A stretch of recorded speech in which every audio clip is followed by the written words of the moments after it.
Hola amigo, vas a escuchar a un joven predicador, lo conozco bastante bien. De hecho, tomaba una taza de café esta mañana, yo tomaba mi té de la mañana. Es nuestro hijo Harrison, estará en la casa un par de días y estaba en la mesa, él se levantó antes que yo y me levanté temprano. Él estaba ahí, tenía su Biblia abierta, escribía un mensaje que compartió con nuestro personal más tarde. Él tiene una gran palabra para ti. Prepárate para que el pastor Harrison Conley traiga la palabra. Hola, soy Bayless Conley. En la vida todos enfrentamos incertidumbre, ya sean problemas financieros, valles relacionales, una crisis de salud, o solo intentamos descubrir nuestro propósito. Una cosa es segura: Dios te ve, Él te ama, y no importa lo que estés enfrentando, Él tiene las respuestas. Si tienen su Biblia esta mañana, pueden abrirla en Hechos capítulo 4. Vamos a estudiarlo en un momento. Si han llamado a Cottonwood su hogar por algún tiempo, tal vez me han escuchado decir desde este púlpito: Cottonwood somos el pueblo de Jesús. No lo había dicho en un tiempo. Tal vez deberíamos volver a decirlo, porque es más una frase inteligente que quiere provocar una respuesta de la congregación, y para mí esa frase es en realidad un credo. Es una convicción de que y quién la iglesia debería ser, y no quiero que perdamos eso. Somos el pueblo de Jesús. Mi oración es que cuando alguien entre en contacto con nosotros no haya dudas y se dé cuenta y reconozca que todos nosotros hemos estado con Jesús. Hechos capítulo 4, Hechos 4. Les daré contexto antes de leer. Si retrocedieran a Hechos 3, encontrarían que la iglesia del Nuevo Testamento, bajo la influencia del Espíritu Santo, ha despegado. La gente se está salvando, se está bautizando, se está sanando y está siendo discipulada en un movimiento asombroso de Dios. Tenemos a estos personajes, Pedro y Juan, son líderes clave en este mover sin precedentes de Dios. En Hechos capítulo 3 hay una historia en la que Pedro y Juan van al templo a orar, y me encanta que el texto diga como era su costumbre. Quiero hacer una pausa porque los cristianos deben ser hombres y mujeres de oración. Pedro y Juan no eran ajenos a ponerse en oración. Se dirigían a orar como era su costumbre, y al llegar vieron a un lisiado esperando en la puerta, mendigando por caridad financiera. Y conocemos la historia. Pedro se para, mira al hombre y dice: no tengo plata ni oro, pero lo que tengo te lo doy. En el nombre de Jesucristo, levántate y anda. El hombre se va caminando, saltando y alabando a Dios. Esto obviamente causó una gran conmoción. Una gran multitud se reunió a su alrededor, y Pedro aprovechó el momento, comenzó a predicar acerca de Jesús y la resurrección. Y los líderes religiosos, los fariseos que estaban allí ese día, estaban muy perturbados y molestos por esto. De hecho, usaron al guardia del templo y arrestaron a Pedro y a Juan. Pasaron la noche en la cárcel. En la mañana los llevaron ante los líderes religiosos para ser interrogados sobre la sanidad de ese hombre lisiado y su predicación. Los fariseos les dijeron: ¿con qué poder, a qué nombre o con qué autoridad hicieron esto? Me encanta que las escrituras digan: Pedro, lleno del Espíritu Santo. Para ahí. Pedro, lleno del Espíritu Santo. Iglesia, qué vergüenza si creemos que podemos vivir esta vida y cumplir con el llamado de Dios sin el poder del Espíritu Santo. El Espíritu Santo no es un lujo. El Espíritu Santo es una necesidad. Pedro, lleno del Espíritu Santo, comenzó a declarar el nombre y el mensaje de Jesús. Llegamos a Hechos 4, versículo 13. Dice esto: ahora cuando ellos, los líderes religiosos, viendo el denuedo, si tienen un bolígrafo, resalten, viendo el denuedo de Pedro y de Juan, y sabiendo que eran hombres sin letras y del vulgo, se maravillaban y les reconocían que habían estado con Jesús. Esa declaración ha sido la oración que he repetido para mi propia vida. Es la oración que he repetido por el personal. Es la oración que he repetido por nuestra iglesia. Es la oración que he repetido sobre el cuerpo de Cristo en general, que cuando las personas entren en contacto con nosotros, sean amigos sean vecinos, incluso enemigos, cualquiera que nos vea, nos mire o entre en contacto con nosotros, vea una semejanza de Jesús. Que nuestras vidas sean como el apóstol Pablo escribió en 2 de Corintios capítulo 3, versículos 2 y 3. Pablo escribió que nuestras vidas sean epístolas vivas, conocidas y leídas por todos los hombres, una epístola de Cristo, no escrita con tinta, sino por el Espíritu del Dios vivo, no en tablas de piedra, sino en tablas de carne, en las tablas de nuestro corazón. Lo que Pablo dice ahí es que como creyentes nuestras vidas deben tener un parecido sorprendente con Cristo. Que cualquiera que nos vea, nos escuche y pase tiempo con nosotros sobrenaturalmente entre en contacto con el Salvador. Somos sus epístolas vivas. O su biografía viva de cómo fue. Jesús debe ser revelado en nuestras palabras. Jesús debe sentirse en nuestro comportamiento. Jesús debe verse en nuestras acciones. Somos sus epístolas vivas. Y claro, eso no quiere decir que ninguno de nosotros tendrá una exposición perfecta de todas las características y semejanzas exactas de Jesús. No seremos su representación perfecta, porque mientras estemos en este planeta usando oxígeno y haya una guerra en nuestro interior entre el viejo hombre y nuestra nueva naturaleza, ser exactamente como Cristo tal vez no sea una realidad. Sin embargo, eso no debe disuadirnos ni disminuirnos en nuestro deseo de llegar a ser más como Jesús. El clamor más profundo de nuestro corazón debería ser que diario, olvidando lo que hay atrás, sigo adelante hacia el llamado de Dios en mi vida, hacia un mayor nivel de maduración, a la imagen de Jesús. ¿Me están escuchando y entienden lo que quiero decir? Lo que quiero hacer es ver dos áreas en las que debemos buscar llegar a ser más como Jesús. Están las dos palabras, audacia y santidad. Esto es el corazón de lo que quiero compartirles hoy. Dos áreas específicas que Dios nos está pidiendo como iglesia, que crezcamos en lo que respecta a llegar a ser más como Jesús. La primera, audacia. Necesitamos ser como Jesús en su audacia. ¿Recuerdan el primer sermón de Jesús? Era corto, pero audaz. Decía así: arrepiéntanse. Arrepiéntanse porque el reino de los cielos se ha acercado. ¿Recuerdan en Lucas capítulo 4 cuando Jesús va a su ciudad natal, a Nazaret, entra a la sinagoga, le entregan el pergamino, él lo abre en esa parte de Isaías donde dice: el Espíritu del Señor está sobre mí, Él me ungió para predicar el evangelio a los pobres, proclamar libertad a los cautivos y vista a los ciegos, para liberar a los oprimidos y proclamar el año agradable del Señor. ¿Recuerdan eso? Luego se dirige a la multitud de su ciudad. Se dirige a los amigos con los que creció. Y les dice: hoy esa escritura se ha cumplido ante sus oídos. Cuando suelta el pergamino, ¿cierto? Audacia. Y Jesús, al entrar en su ministerio terrenal, nunca transigió ni diluyó la verdad del reino.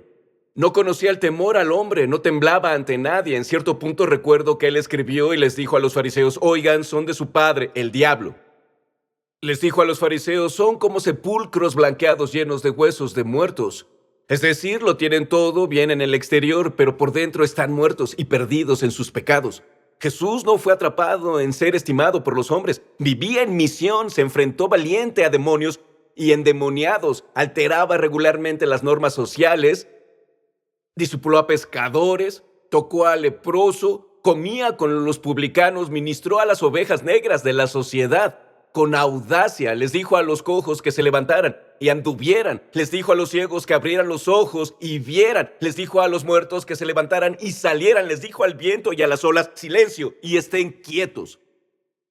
Aún hasta el final, Jesús dio su vida con valentía.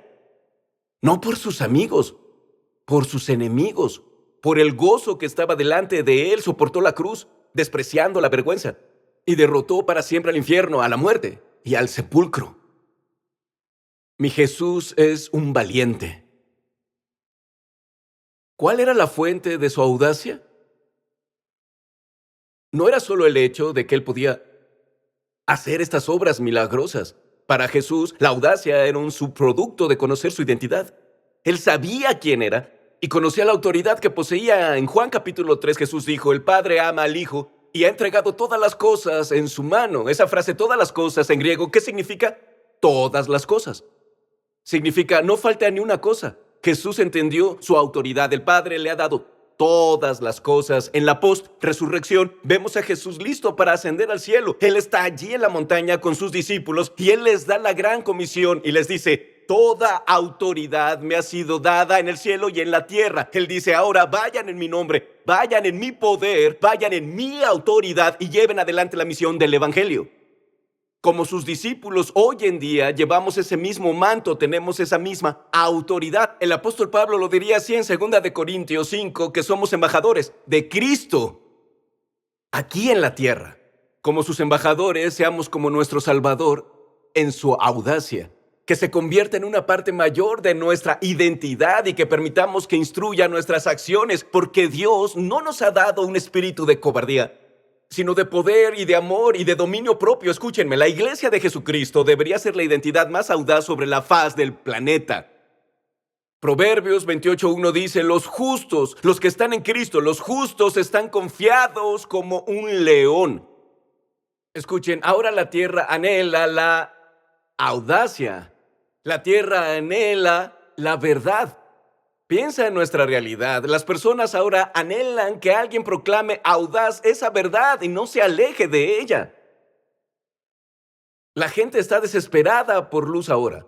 Luz en medio de la oscuridad. Están desesperados por claridad en medio del caos. Anhelan que alguien sea valiente para defender la verdad, mantener la línea y no doblegarse a los caprichos de la sociedad. De entre todos deberíamos ser nosotros. Debería ser la iglesia de Jesucristo. Este es el punto. Es hora de que la iglesia vuelva a encontrar su identidad. Se supone que somos el pilar de la verdad en la tierra.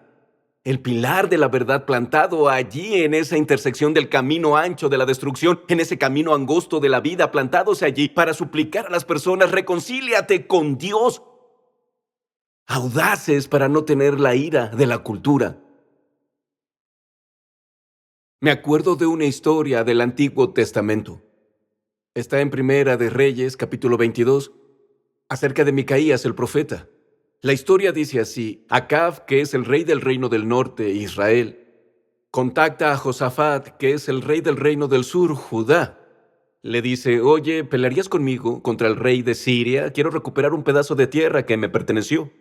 Josafat acepta bajo una condición, y esa condición es que primero consulten la palabra del Señor. Acab reúne a todos sus profetas profesionales. Estos profetas profesionales sabían que para mantener su trabajo solo dirían y profetizarían lo que el rey quería escuchar. Si Acab, el rey, es la imagen de la cultura, tal vez estos profetas profesionales son la imagen de algunos líderes cristianos hoy. Profetizaron a favor de ir a la guerra, pero no le agradó a Josafat. Él cuestiona y dice: ¿ya no hay un profeta de Dios aquí en la tierra? Acab responde a esto y honestamente refleja la respuesta del mundo y de la naturaleza humana a la verdad y a la palabra de Dios. Acab dice: sí, todavía hay un hombre, pero lo odio. Lo odio porque no profetiza el bien sobre mí, solo el mal. Ese es el profeta Micaías. Algunos de estos profetas profesionales van a buscarlo y lo llevan ante los reyes y le dicen: será mejor que profetices como profetizamos, solo di cosas buenas con respecto al rey. Y la respuesta de Micaías llena de valor mi alma. Él dice: vive el Señor, todo lo que el Señor me diga, eso voy a hablar. Esa es la valentía por la que los creyentes y la iglesia deben ser conocidos, que cualquier cosa que Dios diga, lo que Dios ya haya dicho en su palabra, nosotros lo hablaremos. Recuerden que la audacia no es una excusa para ser grosero, ni una excusa para carecer de empatía.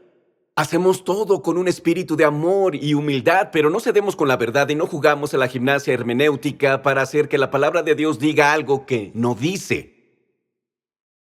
La audacia debe ser templada con amor, como la verdad necesita gracia. La audacia necesita amor porque el objetivo es perforar y no herir el corazón de las personas.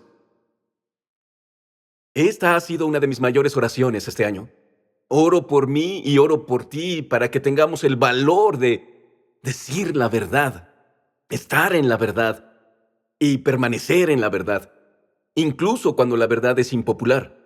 Que vivamos, amemos, oremos, creamos y hablemos con valentía, aunque nos cueste algo. Es fácil decir amén un domingo,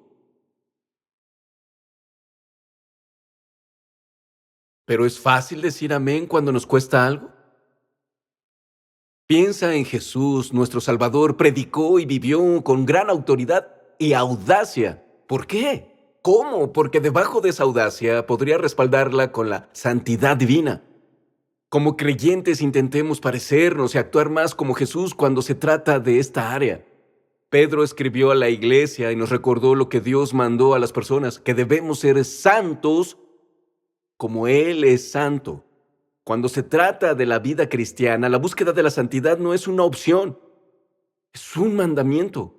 Pablo escribía a Timoteo, 2 de Timoteo 2:19, todo el que invoca el nombre de Cristo, apártese de la iniquidad y no tenga parte con el pecado. Lo sabemos y la mayoría de nosotros, me atrevo a decir, creemos esto y queremos perseguir esto en nuestras vidas. Deseamos encarnar la santidad.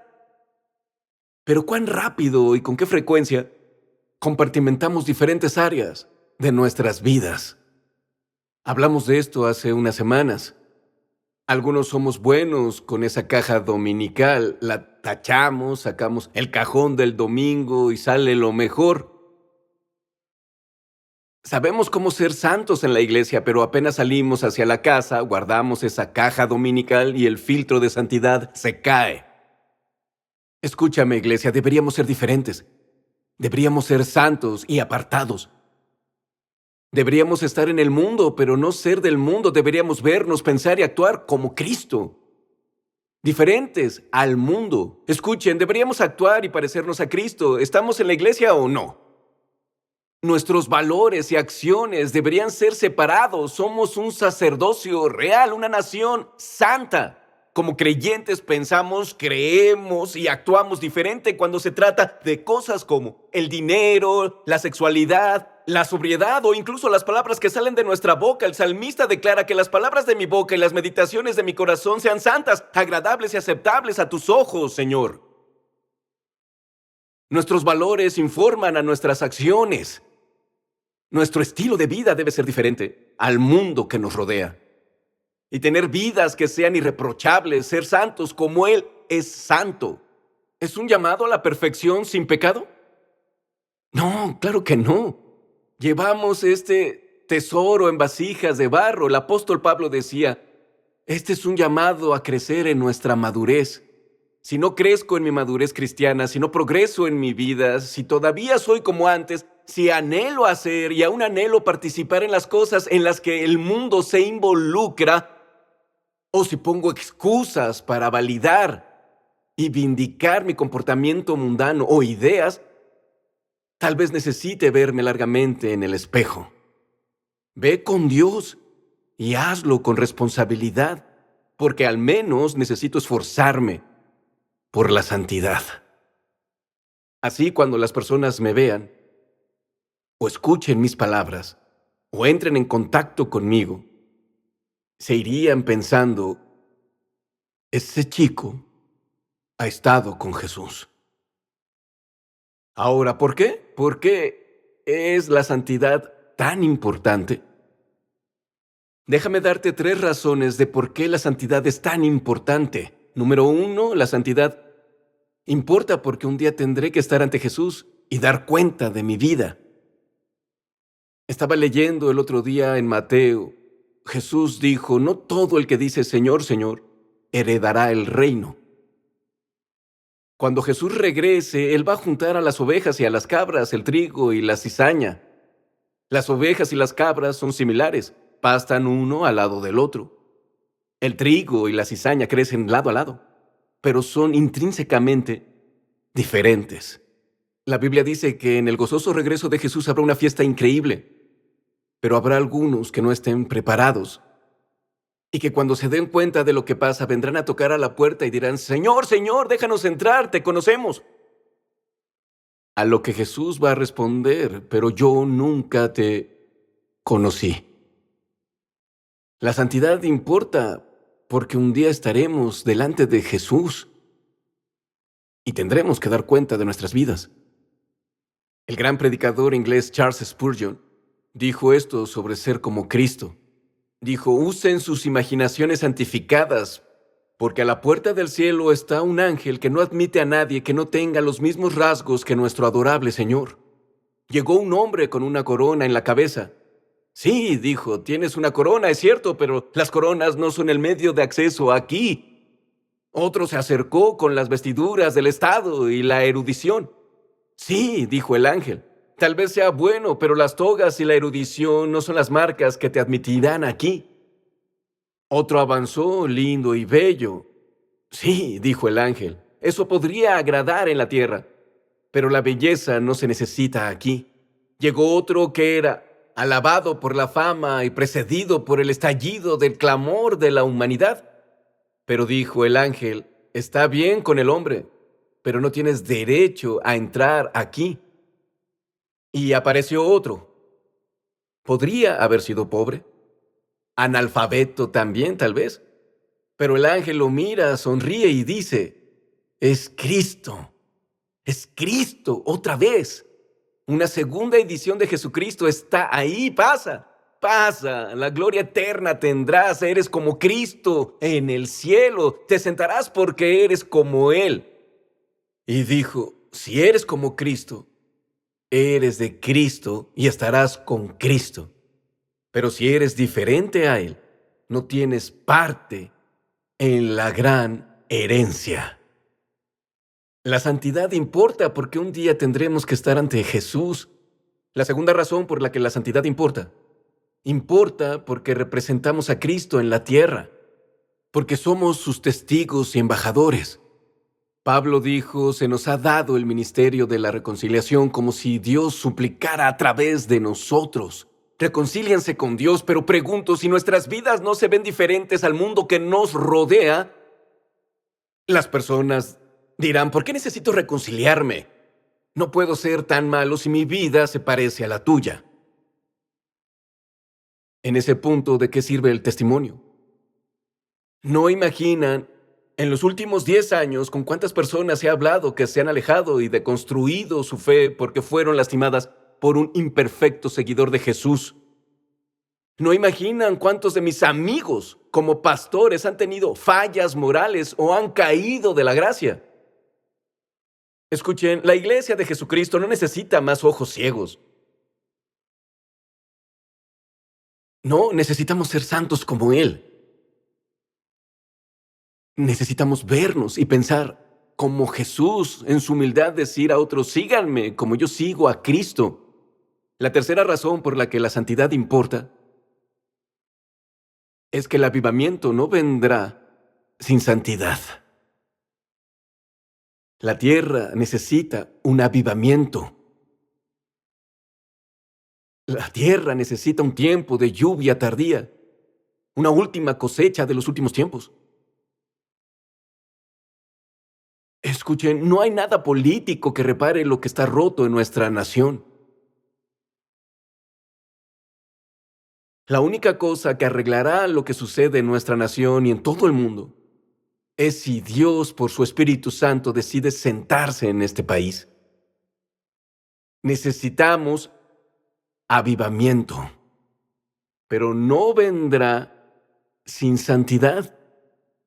Cada avivamiento de la historia ha estado marcado por una convicción de pecado y arrepentimiento, por un regreso a Dios. ¿Cómo crecemos en nuestra audacia y santidad? Hemos cerrado el círculo, volvemos al inicio. ¿Quieren crecer en audacia? ¿Quieren crecer en santidad? Deben estar con Jesús. Habían estado con Jesús. ¿Dónde encuentro a Jesús? ¿Lo encuentras aquí, donde tenemos comunidad? ¿Dónde encuentro a Jesús? Lo encuentro en su palabra. ¿Dónde encuentro a Jesús? En el lugar de adoración. ¿Dónde encuentro a Jesús? Lo encuentro en la oración. ¿Dónde encuentro a Jesús? Lo encuentro estando en quietud. Quédate quieto y ve que yo soy Dios. Uno de mis héroes en la fe es Henry Nouwen, un sacerdote holandés. Escribió que Jesús seguido se iba a un lugar desierto y pasaba tiempo con el Padre. Cada vez que leía eso en las Escrituras, siempre pensaba que Jesús se iba para recargar sus baterías, así volvía con el tanque lleno y ministraba. Pero Henry Nouwen tiene otra perspectiva. Dijo que Jesús se apartó y se fue a un lugar aislado para estar con el Padre, pero no para recargar sus baterías y ministrar, sino que ese era su ministerio. Amar a Dios con todo el corazón, con toda el alma y la mente. Ese es el primer mandamiento. Amar al Señor nuestro Dios y amarlo con todo lo que somos y todo lo que tenemos. Y llegamos a ser como Él. Creemos en audacia, creemos en santidad cuando pasamos tiempos sin prisa en su presencia. Tiempos sin prisas. Pero la falta de prisa en nuestros días parece casi inaudita. Estamos muy ocupados. Tenemos mucho por hacer. Hay tantas distracciones y tantas cosas que claman por nuestra atención.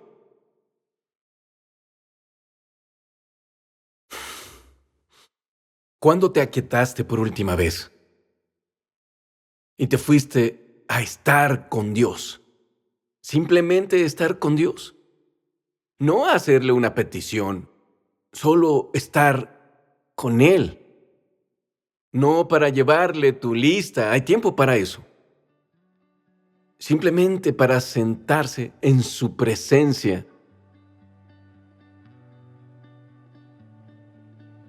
En nuestro ajetreado mundo necesitamos tiempos sin prisas en su presencia.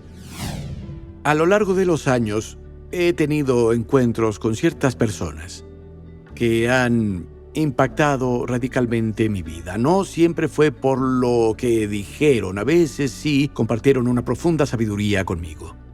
Pero fue más por lo que tenían y lo que portaban. En cada uno de estos casos eran personas que pasaban mucho tiempo con Jesús. Parecía que traían un sentido de la presencia de Dios, llevaban el peso de Dios consigo. Dios desea que estés en su presencia y que pases tiempo con Él. Te beneficiará, traerá descanso a tu alma. En ese lugar tranquilo, Dios descargará la sabiduría en ti que necesitas en tu corazón, pero también te transforma de forma en que llevas algo contigo que a veces será percibido tangiblemente por otras personas. No pierdas más tiempo. Entra en su presencia hoy. Oramos para que la bendición de Dios te acompañe siempre. Agradecemos a los amigos y donadores que hacen posible este programa.